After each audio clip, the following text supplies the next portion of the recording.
ইরানের বিরুদ্ধে চলমান সামরিক অভিযানে যুক্তরাষ্ট্রের ব্যয় নিয়ে ওয়াশিংটনে বাড়ছে প্রশ্ন। কয়েকটি মার্কিন গণমাধ্যমের প্রতিবেদনে বলা হয়েছে, যুদ্ধ পরিচালনায় প্রতিদিন প্রায় $1 বিলিয়ন থেকে $2 বিলিয়ন পর্যন্ত খরচ হতে পারে। তবে যুক্তরাষ্ট্রের প্রতিরক্ষা দফতর এখনো আনুষ্ঠানিকভাবে কোনো নির্দিষ্ট হিসাব প্রকাশ করেনি। ফলে প্রকৃত ব্যয়ের পরিমাণ নিয়ে রাজনৈতিক মহল ও বিশ্লেষকদের মধ্যে চলছে নানা আলোচনা।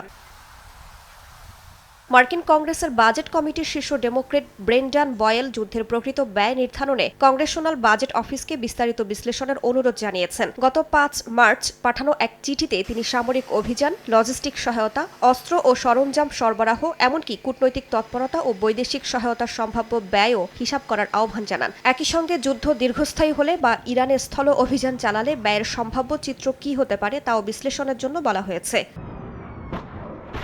মার্কিন সংবাদ মাধ্যমগুলোর বিভিন্ন প্রতিবেদনে যুদ্ধের ব্যয়ের ভিন্ন ভিন্ন হিসাব উঠে এসেছে। নিউ ইয়র্ক টাইমস জানিয়েছে, যুদ্ধের প্রথম সপ্তাহেই যুক্তরাষ্ট্রের প্রায় $6 বিলিয়ন ব্যয় হয়েছে। অন্যদিকে কিছু কংগ্রেস সূত্র বলছে, প্রতিদিনের খরচ প্রায় $1 বিলিয়ন কাছাকাছি। আবার রাজনৈতিক সংবাদ মাধ্যম পলিটিকো জানিয়েছে, রিপাবলিকানদের মধ্যে আশঙ্কা রয়েছে দৈনিক ব্যয় হয়তো $2 বিলিয়ন কাছাকাছিও পৌঁছাতে পারে।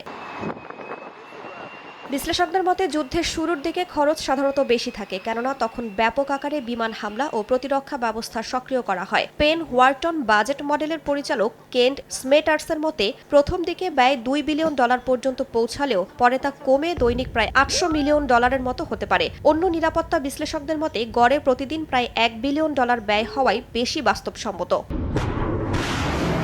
এই বিপুল ব্যয়ের অন্যতম কারণ হচ্ছে অত্যাধুনিক অস্ত্র ও প্রতিরক্ষা ব্যবস্থার ব্যবহার। ইরানের ক্ষেপণাস্ত্র প্রতিহত করতে যুক্তরাষ্ট্র যে ইন্টারসেপ্টর মিসাইল ব্যবহার করছে তার প্রতিটির দামই কয়েক মিলিয়ন ডলার। এর পাশাপাশি মধ্যপ্রাচ্যের শতাধিক যুদ্ধবিমান, নজরদারি বিমান, জ্বালানি সরবরাহকারী ট্যাঙ্কার এবং একাধিক বিমানবাহী রণতরী মোতায়েন করা হয়েছে। এসব সামরিক সম্পদ পরিচালনা, রক্ষণাবেক্ষণ ও গোলাবারুদ সরবরাহ সব মিলিয়েই দ্রুত বাড়ছে যুদ্ধের ব্যয়।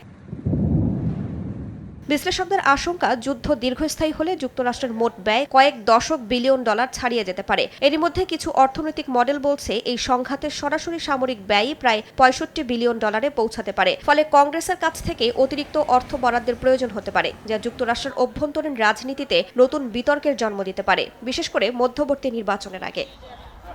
রাইসা জান্নাত, সময় সংবাদ।